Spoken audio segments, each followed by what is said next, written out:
नमस्कार, news room live में आप सभी का स्वागत है। मैं हूं आपके साथ ऋचा सिंह। चलिए खबरों की शुरुआत करते हैं। भारतीय जनता पार्टी ने विभिन्न राज्यों में होने वाले उपचुनाव यानी कि विधानसभा उपचुनाव को लेकर तैयारियां पूरी कर ली हैं और राज्य में होने वाले विधानसभा उपचुनाव के लिए पार्टी उम्मीदवारों का ऐलान कर दिया गया है। बीजेपी केंद्रीय चुनाव समिति ने छत्तीसगढ़, गुजरात, झारखंड, मणिपुर और ओडिशा में होने वाले विधानसभा उपचुनाव के लिए अपने प्रत्याशियों का नामों का ऐलान कर दिया है। बीजेपी ने गुजरात उपचुनावों के लिए 7 उम्मीदवारों की घोषणा की, तो वहीं बीजेपी ने राज्यसभा चुनाव से पहले कांग्रेस का हाथ छोड़ने वाले 5 पूर्व विधायकों को टिकट दिया है। बीजेपी की लिस्ट के मुताबिक गड्ढा से पूर्व मंत्री आत्माराम परमार को टिकट दिया गया है। फिलहाल बीजेपी की लिस्ट के मुताबिक गुजरात में अवदासा से प्रद्युमन सिंह जडेजा, मोरबी से ब्रजेश मिश्रा, धीवी से जेबी काकड़िया और गधावा से आत्माराम परमार और करजन से अक्षय पटेल, दंग से विजय पटेल और कपिलादा से जीतू भाई चौधरी को टिकट दिया गया है। तो वहीं छत्तीसगढ़ से मारवाही सीट पर डॉक्टर गंभीर सिंह को टिकट दिया गया है। झारखंड में दुमका से डॉक्टर लुइस मरांडी, बेरमो से योगेश्वर महतो को टिकट मिला है। तो बीजेपी ने विभिन्न राज्यों में होने वाली विधानसभा उपचुनावों के लिए पार्टी उम्मीदवारों का ऐलान कर दिया। तो वहीं पर कांग्रेस का हाथ छोड़कर आए 5 पूर्व विधायकों को भी बीजेपी ने टिकट दिया है। तो बीजेपी केंद्रीय चुनाव समिति ने छत्तीसगढ़, गुजरात, झारखंड, मणिपुर और ओडिशा में होने वाले विधानसभा उपचुनावों के लिए अपने प्रत्याशियों का नाम का ऐलान कर दिया और इसको लेकर अब तैयारियां जोरों शोरों पर की जा रही हैं।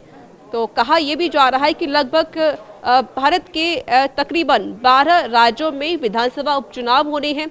इसको लेकर बीजेपी ने अपनी लिस्ट जारी कर दी है।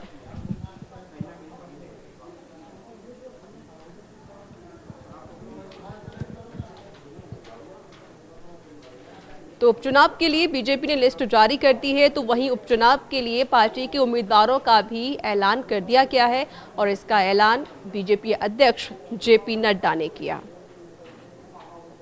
तो बता दें आपको कि बीजेपी केंद्रीय चुनाव समिति ने छत्तीसगढ़, गुजरात, झारखंड, मणिपुर और ओडिशा में होने वाले विधानसभा उपचुनावों के लिए अपने प्रत्याशियों के नाम का ऐलान कर दिया है।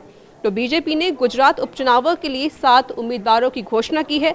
बीजेपी ने राज्यसभा चुनाव से पहले कांग्रेस का हाथ छोड़ने वाले 5 पूर्व विधायकों को टिकट दिया है।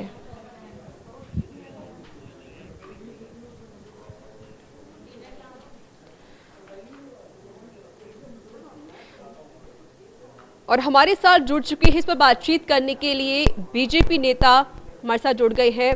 बीजेपी सर, जिस तरीके से लगातार अब उपचुनाव को लेकर तैयारियां की जा रही हैं, देखा गया है कि जो बीजेपी है वो अब सक्रिय भी हो गई है और जिस तरीके से विभिन्न राज्यों में अब उपचुनाव होने हैं, क्या कुछ तैयारी कर रहे हैं आपकी तरफ से? देखिए, ऐसा है, अभी जो बिहार में चुनाव है सबसे पहले तो, ठीक है, उसकी जो केंद्रीय चुनाव समिति भाजपा ने अपने जो उम्मीदवार उतारे हैं उन सभी को बहुत शुभकामनाएं हैं, ठीक है। और जो आने वाले राज्यों में चुनाव है उनकी भी पूर्ण रूप से तैयारी है केंद्र सरकार की, भाजपा की अपने राज्यों में, ठीक है। और पूर्ण रूप से हम जीत की ओर जा रहे हैं। पूरे देश में जो है भाजपा सरकार लाने के उम्मीद से हम अपना कार्य में लगे हैं।